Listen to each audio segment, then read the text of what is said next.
everyone, and welcome to another wonderful episode of Paranormal Minds. I'm your host, Shannon Ray, and I want to thank everyone for joining me this week.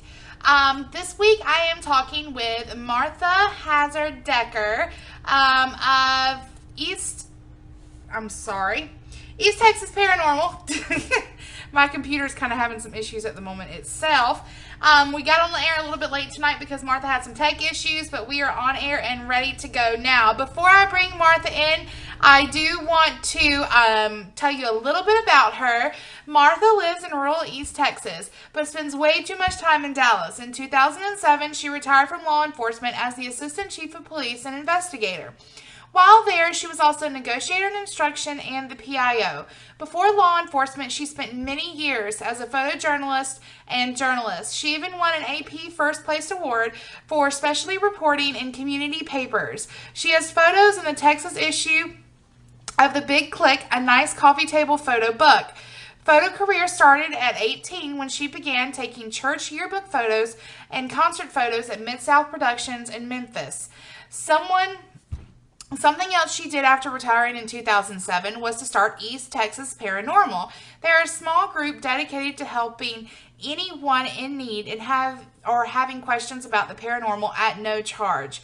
She had unusual experiences throughout her life and began conducting paranormal investigations in 1999 as a way to relax. She is also an area rep for the American Ghost Society.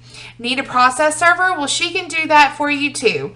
She is a Texas Supreme Court certified process server. She is working on a book about the Cedar Creek area and hopes to have it published by the end of the year.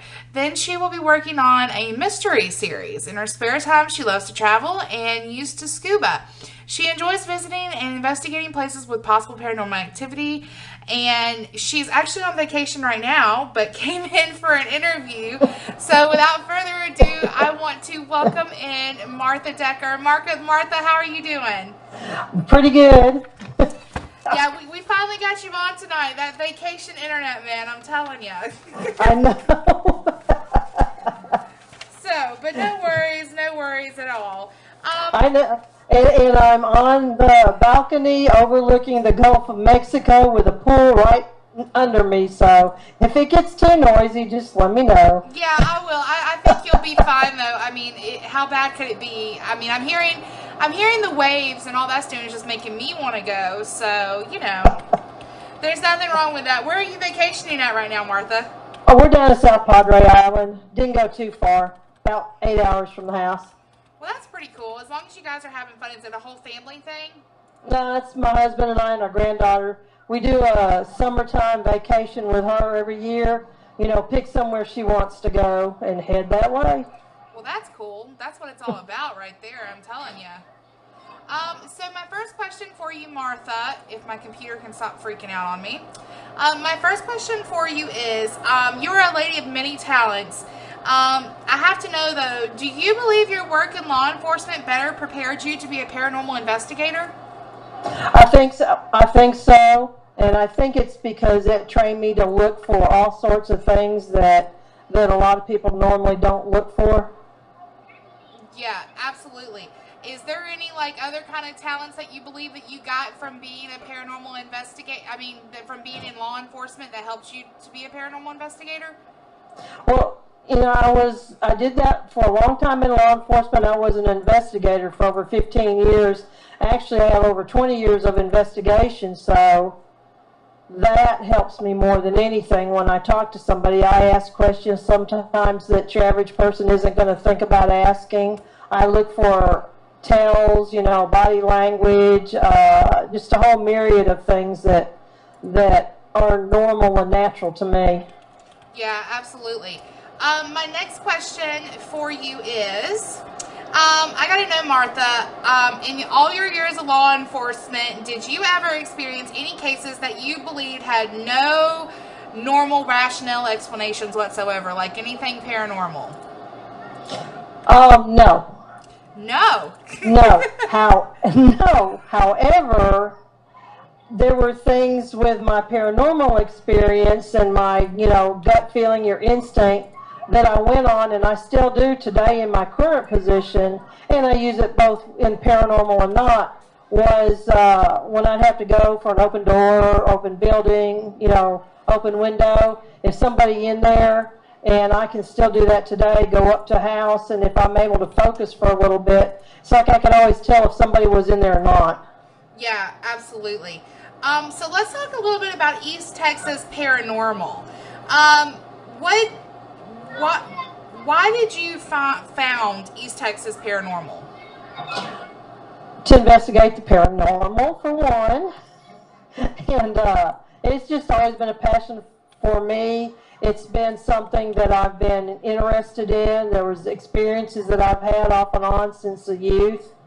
And once I retired from law enforcement, even though I went to another job, I went ahead and founded the group. I had been doing investigations since '99. I've experienced things ever since I was a child, but '99 is when I started doing investigations and thought I'd form a group in '07. Yeah, well, that's really cool. Now, you said you started having experiences when you were a child, and I kind of like to know how every person kind of got brought into the paranormal field. Would you mind talking about those experiences that you had as a child? No, not at all. You had things like, I have a memory of something happening when I was about 4 or 5, like a dark figure that was in my room. I remember waking up screaming one night because I saw like a big hand in a window, but it was a shadow from outside, so I knew it was exaggerated. But it was like something was there. I had 2 windows in my room, and you know how you get that feeling that somebody is looking at you? And when I turned, finally, there was that hand, the scream, the parents would say, "Oh no, it's just a bad dream." Well, it wasn't a bad dream, and I've had that figure show up several times through my life. I don't know what it is. I just know that it shows up. I've had things disappear and reappear in weird places. I don't know, just your typical things every now and then. A lot of it I kind of attributed to that gut feeling, the instinct that I always followed. Sometimes it's like I would just know things and didn't know where it came from. I started out early on trying to read people as far as, watching them and trying to figure out who they are, what they did, where they lived, their whole type thing. I started that probably as an early teen. Yeah, and I think that's really cool. And now the figure that you said keeps presenting itself to you over time, do you think maybe that's someone related to you or of importance? I would love to know. I have no idea. The last real memory I have of that was probably when I was about 19 years old and had just moved to Texas from Tennessee. And 2 nights in a row, this figure walked down the hall. I was still at my parents' house. I had just moved to Texas. They were already here. And watched this figure walk into the room I was in, and it was tall, kind of druid-like, and I always used druid because it was like the druid robe on, and it was just a solid dark figure, but then where the face should have been, it was like a darker than dark, and it walked into the room, sat down. There were 2 twin beds in that room, sat down on the edge of the bed closest to the door facing the hall, facing the hall. That happened 2 nights in a row. I have no idea what that was. I know I was awake. I watched it. It didn't scare me. I'd had enough stuff happen that, it was just kind of normal. Yeah. But I have no idea what it was, and I sure, it's one of those things that you'd like to know what was the significance. I felt like it was there for protection. From what? I have no idea. Mm-hmm. So my next question to you is, Martha, and before we keep on going, I do want to go ahead and mention that Martha's websites are up on your screen, and they're going to be up on your screen throughout the night. And the websites, I'm going to put up both of them right now. It's www.mardeck.com, and then for East Texas Paranormal, it's www.etxhaunted.com.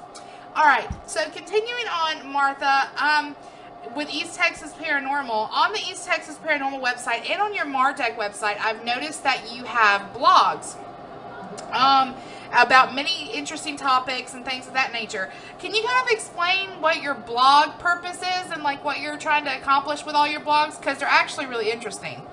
Well, thank you.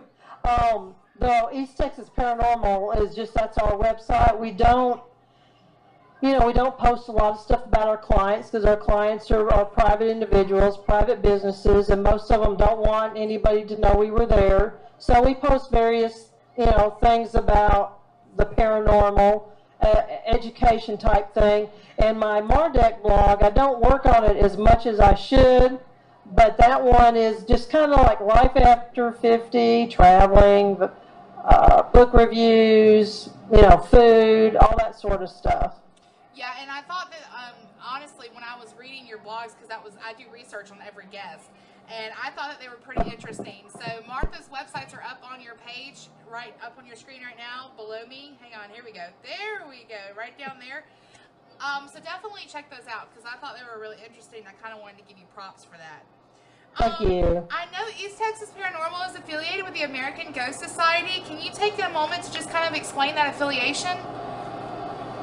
Well, the American Ghost Society, of course, is a group that was founded by Troy Taylor, and anybody can be a member pretty much. I'm there as a researcher and therefore an area rep, and because I'm an area rep, so is my group.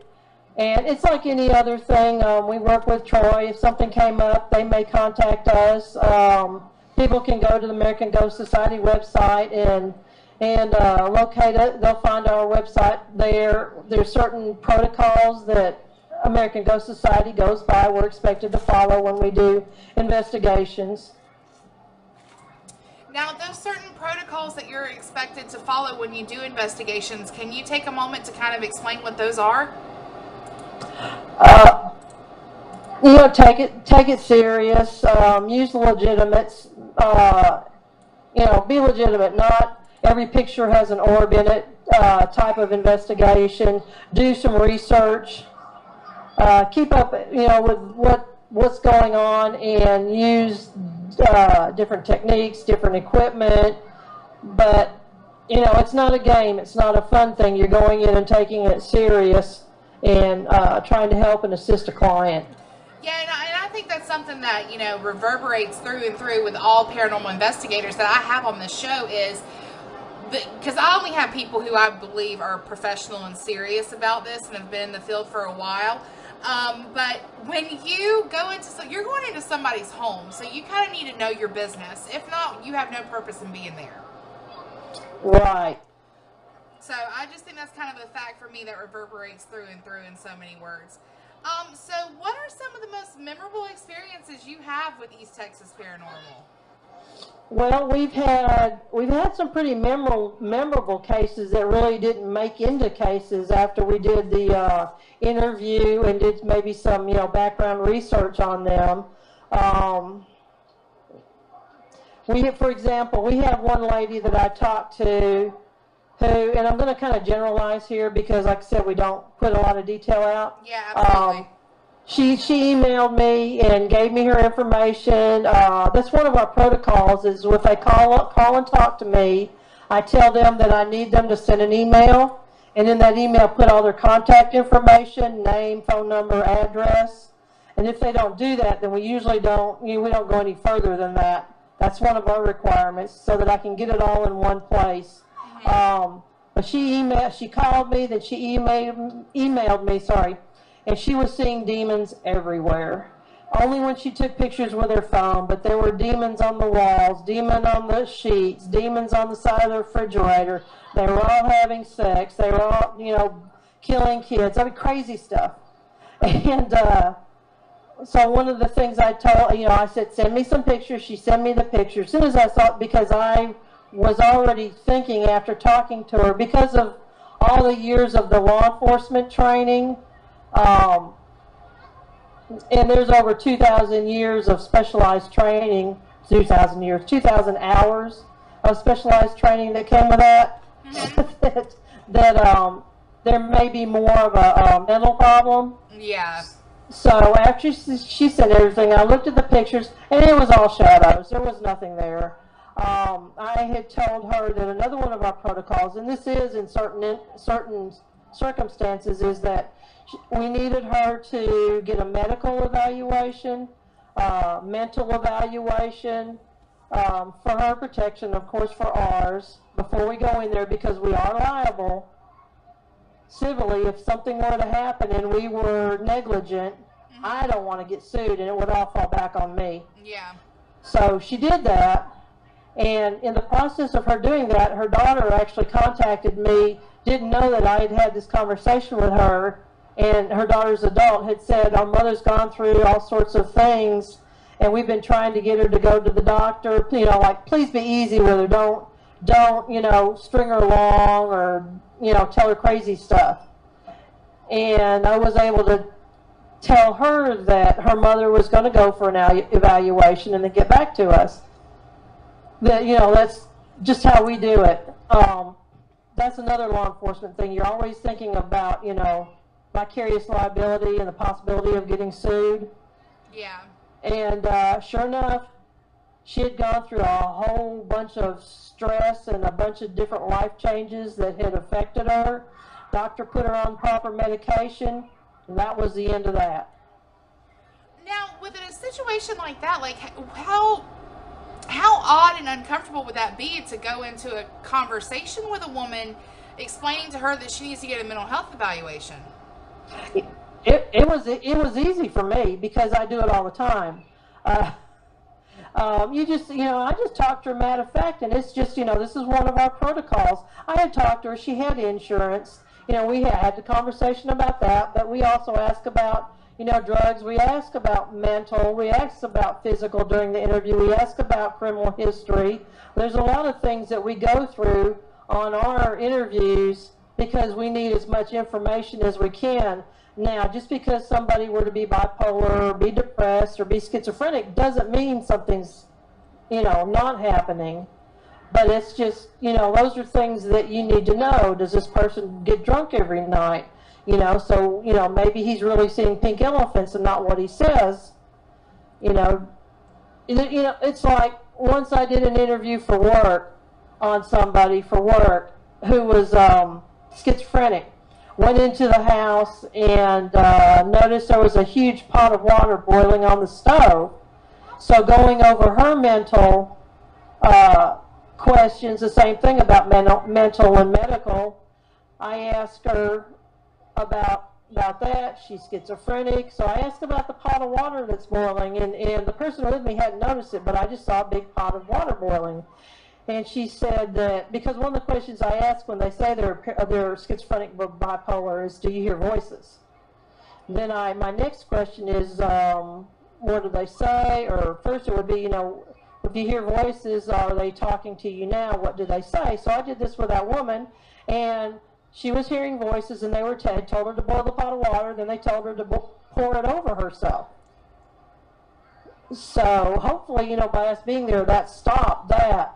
And that's just, you know, something that I do with my daily work. So it's not difficult for me to ask these personal questions, but you also have to build up a good rapport. You have to build up good trust with them. And you have to honor the trust and not break that trust. Yeah, absolutely. Because, you know, you're asking such personal, detailed information. Now, with all these procedures and everything that you do, and obviously the, you know, types of clients that you get in, does East Texas Paranormal have a lot of investigations?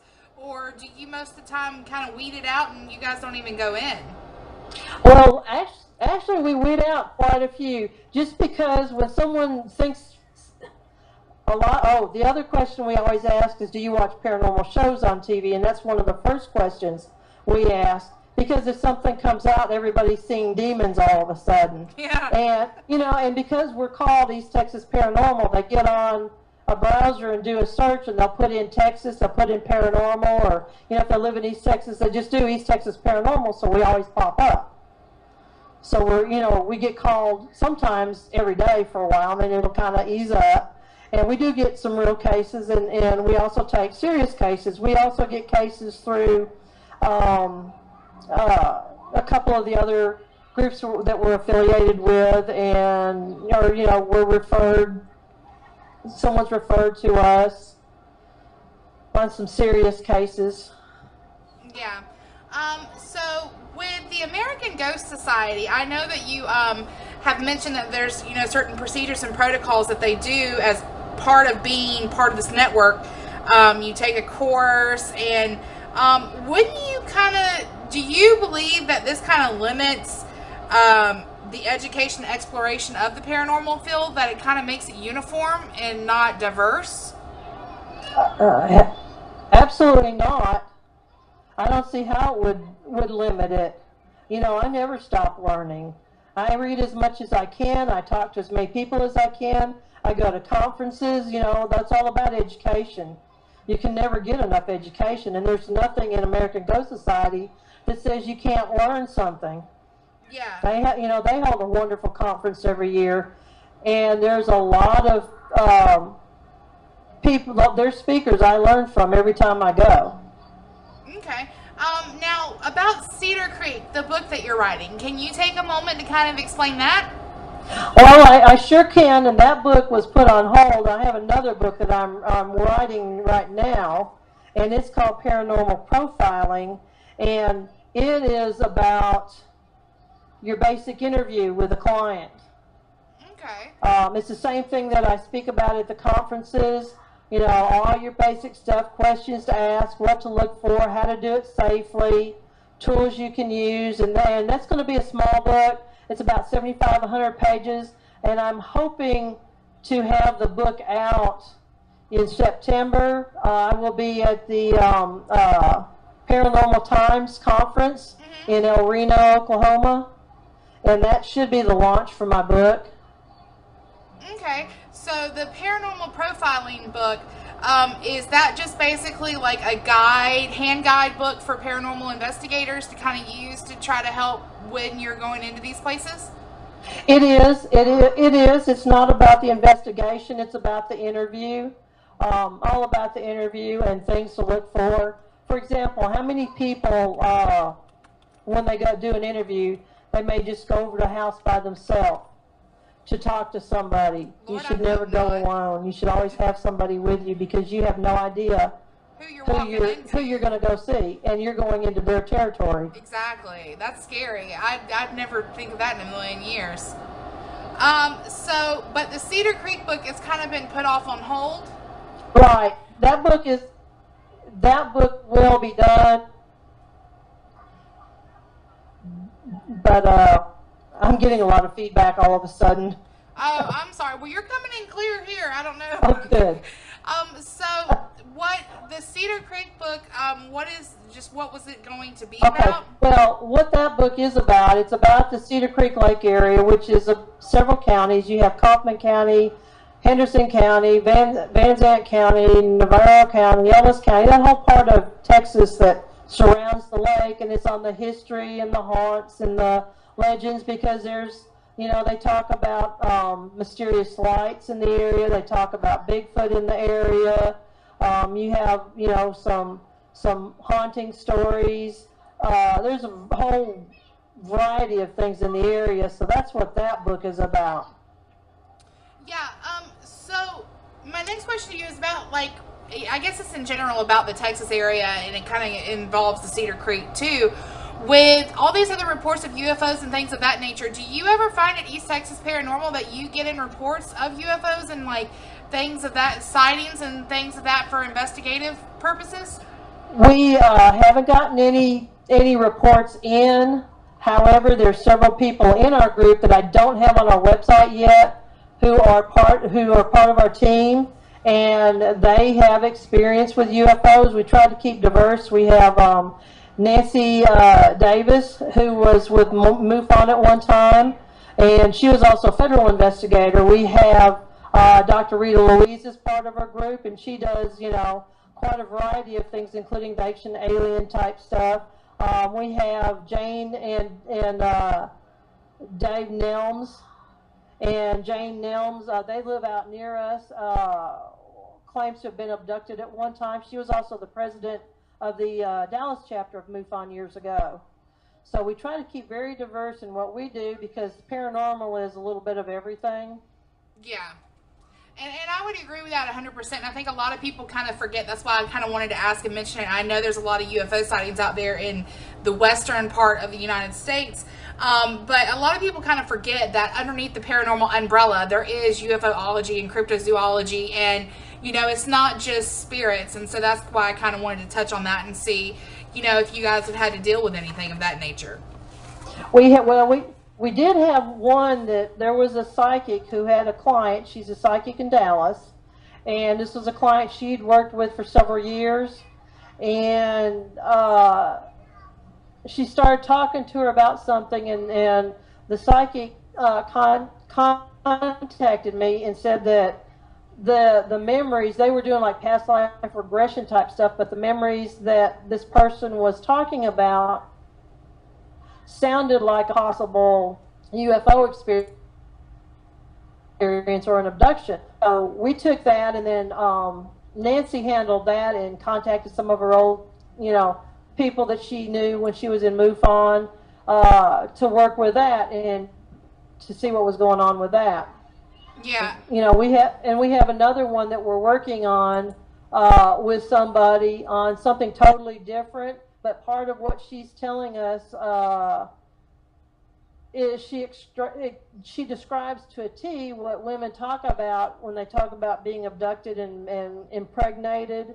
And this lady is thinking not everything's all paranormal. That was one of the first things after we went for an interview that, you know, like Nancy said, she talked about it almost word for word. And this lady, you know, she's not even thinking that way, and we have not said anything to her about that. So it's just something that we may not have picked up on if we didn't have somebody in the group who was experiencing that kind of an investigation and interview. Yeah, absolutely. So my next question to you, actually, I want to go ahead and take a quick break, and we will be right back in just a minute with Martha Decker, and you guys enjoy the break, and we'll be right back.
With Martha Decker, and now she's inside and we can see her clearly. Yay! Yay! My next question to you, Martha, is if you had to look back over your whole entire paranormal career at something that is just absolutely freaked you out, because I think every paranormal investigator kind of gets it. What's one situation that just kind of freaked you out paranormally? Nothing since I started investigations. There were things that happened to me before I was an investigator that kind of freaked me out, a couple incidents, but actually I haven't had anything to freak me out. I've been to a couple of places that have been extremely active, but it didn't freak me out. Yeah. Well, there's sometimes, you know, as an investigator that, like, you know, it just, it bothers, something, it just makes you feel icky, and freaked out. I don't know, not necessarily scared, but just freaked out, Yeah, well, I'll hit some places sometimes that give me that feeling. Okay, here's one place. There's a place in Arlington over by Six Flags that used to be a mall, and they have a thing called the Boneyard, which is a haunted house during Halloween. But it's in the mall, and I don't know if they're still doing this, but they used to let people come in for paranormal tours. They go through all the stores that were, like Sears and the anchor stores that because it was a shut down mall. And I was there. There was like girls' night out. So I can tell you myself, Tracy Ray, and Shelly Brannigan Olive went off in one direction, and the rest of the women that were there went off together.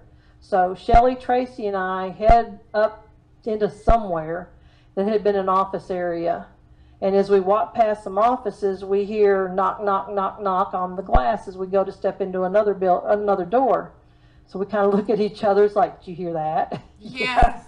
So we go back there, and we're knocking on all the different glass, trying to replicate the noise and figure out where it came from until we got the right tone. And we did. Didn't see anything. So we went back. As soon as we stepped into that building again, or that, that other store, there goes knock, knock, knock.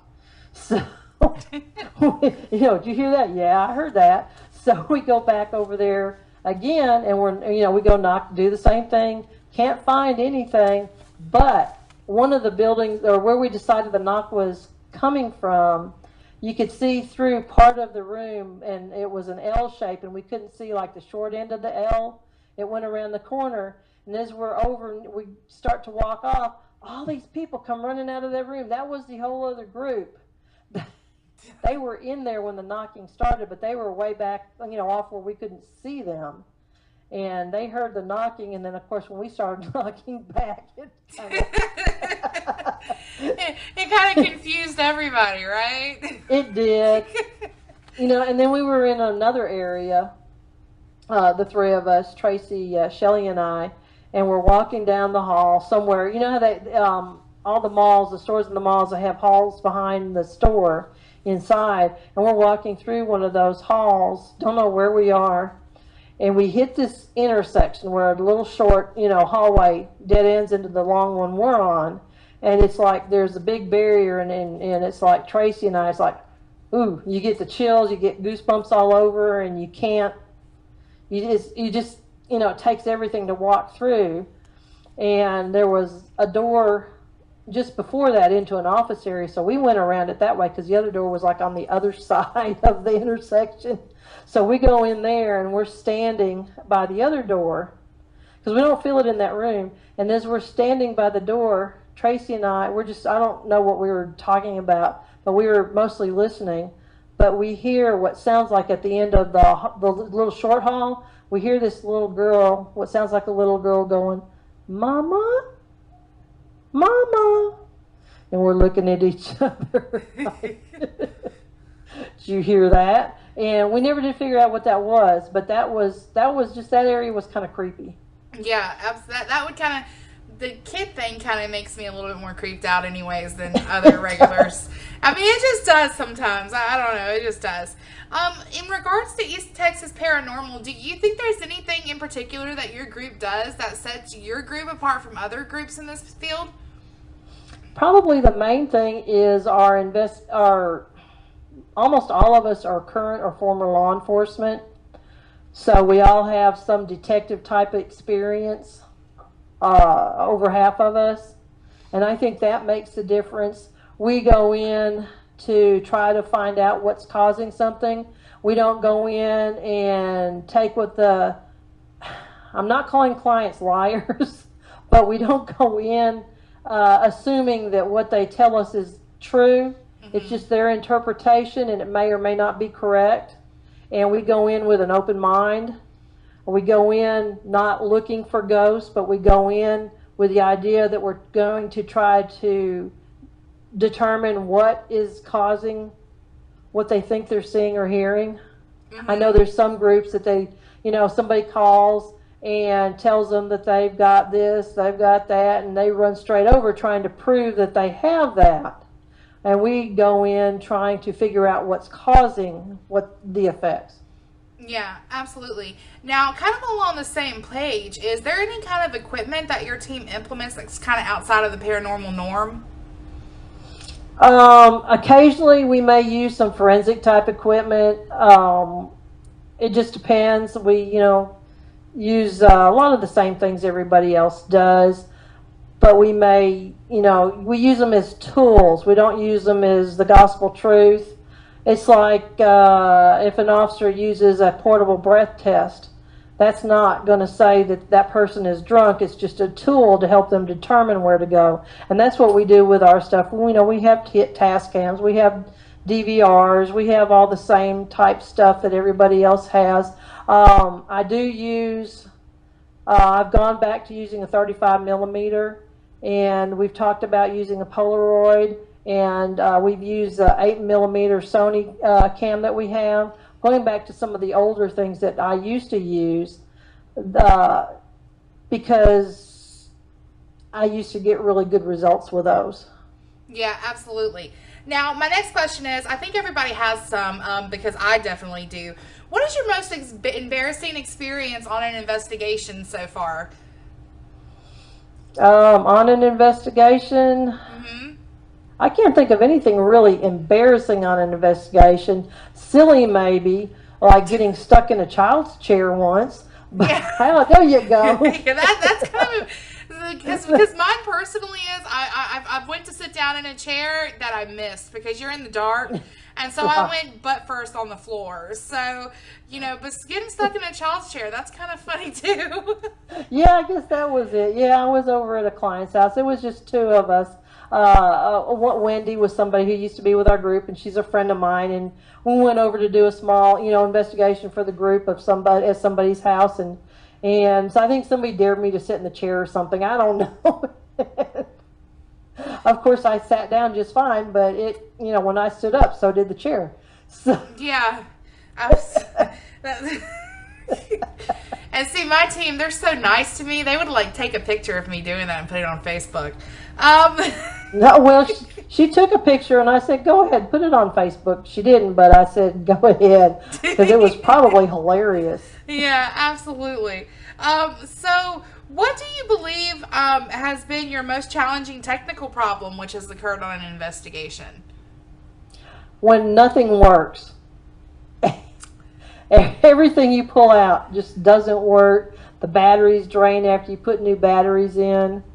That's the most challenging, trying to get everything working when it just stops. You leave cameras to record, and you come back a little bit later and it's stopped and it's full, but there's, you didn't leave it. It was empty.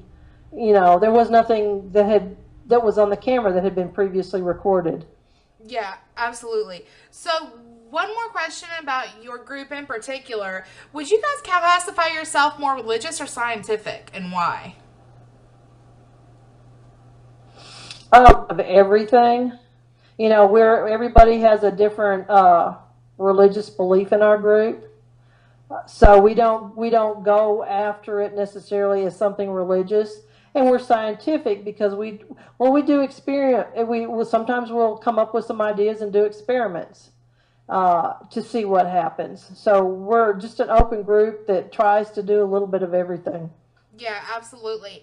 And I do want to kind of ask, what kind of big things does Martha have coming up? I know I've seen you're going to be part of a couple of paranormal conventions, I believe. If you could kind of talk about those for a moment.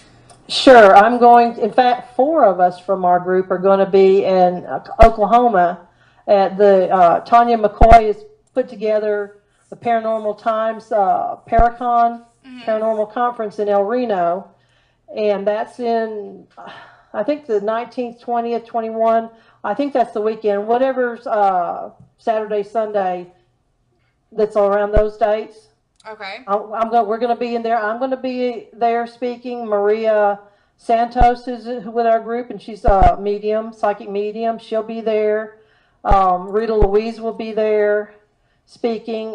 Terry Jones, who's our resident author, she's working on her 4th book. She put out 2 novel series with 2 books, and then she just did another novel, but she used information from John Brightman up in New England, and his team. They were the stars of that book, and that was pretty good. It's called Dark Gift, and that goes over the Bridgewater Triangle area and murder mystery and paranormal. So she's going to be speaking there as well. And that one should be fun. There's a masquerade ball while we're there. There's some casino gambling while we're there. She's going all out on that conference, and it's going to be pretty intense. And it's a full, I think, Saturday and Sunday with stuff starting on Friday night. And then I'm going to be... Robin Marie's going to be there, too. She just commented on that in the chat room. Is she? Okay. I think that's going to be a lot of fun. Every time I turn around, it seems like every day she's thrown something bigger into it. So, yeah, bless her heart. It's just going to be super. And then there's another one up in Jefferson, Texas called History, Haunts, and Legends. And I'm going to be at that conference as a speaker. And I'm trying to remember if it's in October or November. It's on I think the 2nd, it's on a Saturday. It's the first Saturday of the month. That one they can find out about by going to Jefferson. That's November. It's November. No, okay. Thank you. Yeah, you're welcome. That's always a really good conference too, because they always bring in a lot of speakers who, bring all kinds of good research information, techniques to do things. It's more of a learning one, and I've gone to it for years as an attendee, and I'll be a speaker this year. Okay. And then there's going to be another one the Saturday after that one that's going to be in Marshall, Texas. That's the 9th. It's November the 9th. I got my calendar up for you now. Okay, good. That's a group that Mike McCaskill put together. Is he and Kim and Eric Reisinger are working on that conference, and I don't know if I'm a speaker yet at that one or not, because they're just now in the process of putting it together. But I'll probably be at that conference. I think that's it for right now. I think that's a lot. It sounds like you're pretty busy. Yeah. So I'd like to ask everybody this that is a paranormal investigator. If you had a chance to investigate with anyone, dead or alive, who would it be and why? Who would it be? It would be, it would be interesting to try to do an investigation with Edgar Cayce by your side. Or maybe Uri Geller. It would be really interesting to do it with them by your side. Yeah. And those were two that I was, that kind of, as a child growing up, I read a lot of their stuff. I watched a lot of their stuff. And that's what got me, helped keep me interested in the paranormal. I used to try to bend spoons like Uri Geller did. Yeah. That was the thing that I did as a young teen. Yeah. Never worked. Yeah. Well, we do have one quick question from the chat box. Have you ever had any type of attachment to you? Well, I had 3 or 4 people tell me I did once for a brief period, but it was a lady who was a housekeeper from the Mosheim Mansion in Seguin who was trying to, I guess, find somebody to pass on history of the place. And once I got the history, I guess she left. I had people that didn't know each other come up and tell me, and they would describe her, and they all gave me the same name for her. It's like, okay, yeah. That's kind of interesting. She was like a little short, old lady, been the housekeeper of the Mosheim Mansion, and was a keeper of all the secrets that went on there, according to everybody that told me that. So, but that was it. Yeah. She just, because I'm real interested in the history. That's something that we do with a lot of our stuff. We'll research backgrounds of former owners. Was it the land? What could cause something to go on somewhere? And some of the books that I'm working on now, instead of the novel series, are all non-fictions, and they're going to be about different locations or different individuals. Yeah. Now, you personally, as a paranormal investigator, can you kind of tell us what you think your strengths and weaknesses are? That's a good question. um, my strengths are maybe my weaknesses as well. I'm always interested in the why. You know, why is this happening? And then, of course, with the strengths, that I just, want to confirm. I want to talk to them. I want to look for corroboration. If somebody tells me something, give me something that I can go after, some kind of nugget. If you say this, that will help me determine if this is true or not. Yeah, absolutely. One more quick question. It kind of sparked me from the conversation going on in the chat box. How would you? I know you mentioned using forensics as a technique while paranormal investigating. Using forensics, how would you implicate that in the paranormal field? Well, forensics aren't just CSI with all of their equipment. Forensic interviews are the way a lot of the interviews are called now, because you're mining for stuff when you're talking to the people. You're looking for you're looking for things to tell you whether they're telling the truth or not. You're looking for things to corroborate. But we use stuff like maybe, you never know what you might use, because sometimes people want to get you to say their place is haunted. Maybe they want you, be able to advertise East Texas Paranormal declared us haunted, come rent a room for twice the price. Yeah. So, so we go looking for things like that, and forensics can help you there, determine if there's some fraud going on. Yeah, so kind of like for the forensics, though, you kind of use that more towards the client and not the dead. Right. Well, yeah, I mean, you could use stuff. You could use, you can use fingerprint powder, but a lot of it's really, you can just start thinking outside the box, get something and use it in a way you haven't used it before. But a lot of that is, for some places, for the client in determining, is this, especially if you get in somewhere that's super active and you can't find any history on something, and it's a business, or, actually, maybe somebody just wants to be on TV. They want to be on My Ghost Story or Paranormal Witness, or, something like that. So, that's why you need to really pay attention and check things when you go out on investigations, if you're not familiar with somebody. Yeah, I would agree with that, like 110%. Well, Martha, I want to thank you so much for being on tonight. I definitely do appreciate you taking time out of your wonderful vacation on the Gulf of Mexico to be on Paranormal Minds. Yeah, me and my wet vacation hair, and vacation T-shirt. Oh, it's fine. Absolutely no big deal. But I do want to go ahead, and her websites have been up on your screen all night, but I do want to go ahead and just call them out one more time. They're on your screen right now below me. It is www.mardek.com. That is her personal website. And then the East Texas Paranormal website is www.etxhaunted.com. Once again, Martha, thank you You're welcome. so much for coming on your vacation. I mean, I can honestly say, like, this is the first time a client's been sitting at the beach and I've interviewed them. I mean, that's just amazing. And I was, and isn't it pretty cool? I think it is pretty cool. I do want to go ahead and mention to everyone, next week I will have on Mr. Bill Bean, author, minister, and speaker. He will be on talking about his book, his upcoming book, and his experiences in the paranormal field. You will not want to miss anything with Bill Bean on. He is a great speaker, much like Martha, in their different expertise fields. Once again, Martha's websites are up on your screen, as long as with Martha giving you the thumbs up.